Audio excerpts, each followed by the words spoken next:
अपनों और अपने ईश्वर से दूर हो जाते हैं। तो आइए देखते हैं उड़ाऊ पुत्र का यह दृष्टांत।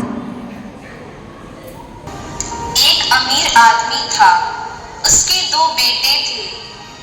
एक दिन छोटे बेटे ने अपने पिता से कहा, पिताजी, संपत्ति का जो भाग मेरा है मुझे दे दीजिए। पिता ने अपनी संपत्ति उनमें बांट दी और वह अपना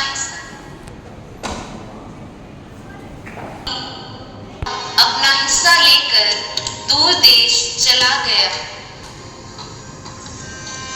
और वहां भोग विलास में अपनी पूरी संपत्ति खर्च कर दी।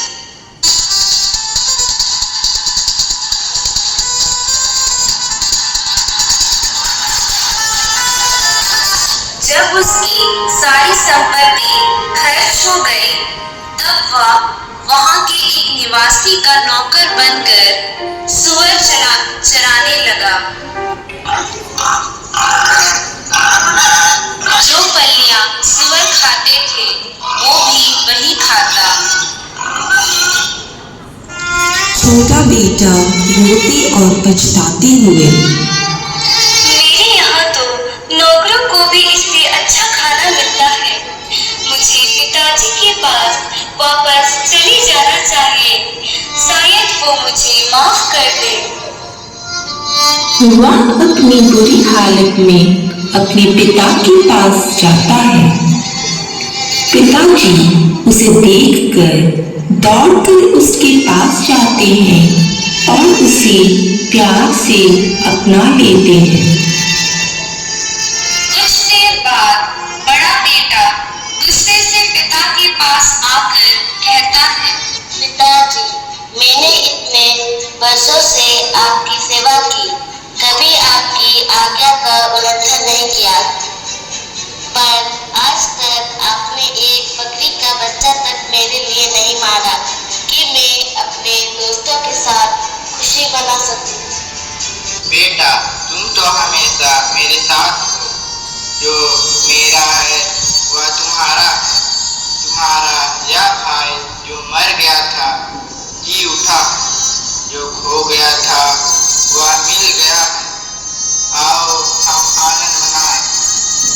बाइबल में रचित उड़ाऊ पुत्र का दृष्टांत से हमें शिक्षा मिलती है कि नासमझी के कारण गलत रास्ते में जाने से उसका परिणाम भयानक हो सकता है।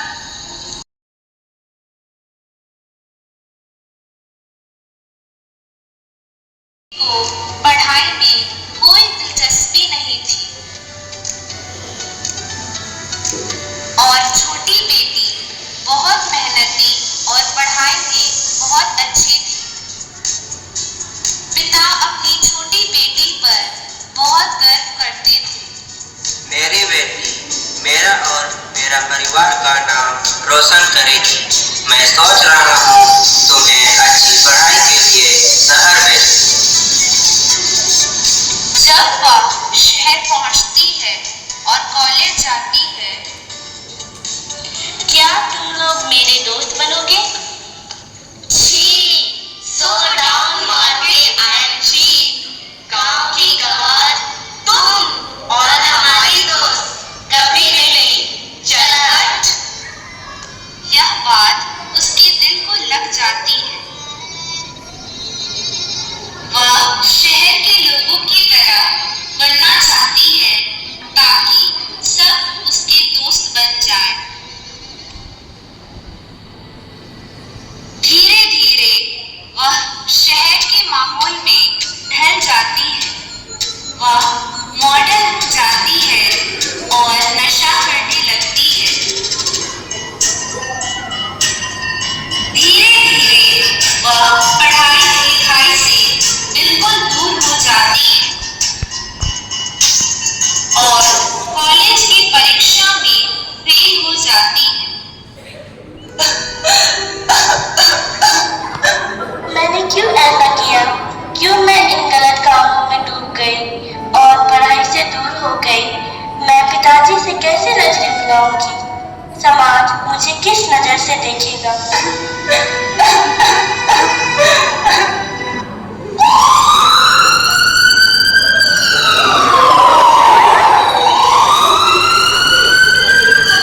बेटी, तुमने ऐसा क्यों किया? नाम खराब कर दिया। मैं बुरी आदतों में फंसकर पढ़ाई से दूर हो गई। मैं आपको शक्ल दिखाने के लायक नहीं। बेटी, तुम आज भी मेरी वही बेटी हो जिस पर मुझे गर्व था। मैं आज भी तुमसे उतना ही प्यार करता हूँ। इतने में बड़ी बेटी पिता से कहती है, पिताजी, छोटी ने तो अपना सब कुछ गंवा दिया। अपना नाम, इज्जत, रुपया, पैसा, सब कुछ। फिर भी आप इसे दोबारा घर लेना चाहते हैं, क्यों?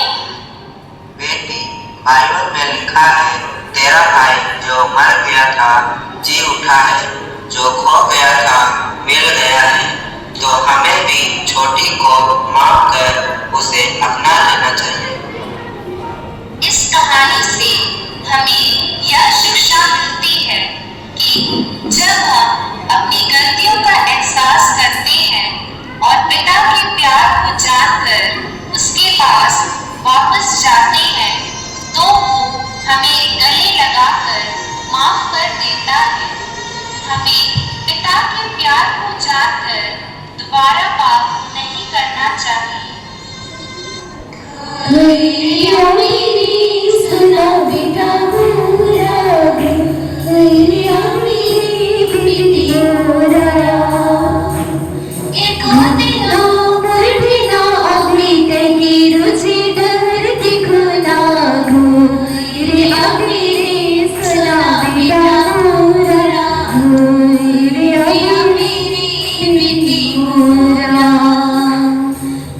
मेरे अग्नि सुना बेटा पूरा मेरे अग्नि बिटियोरा।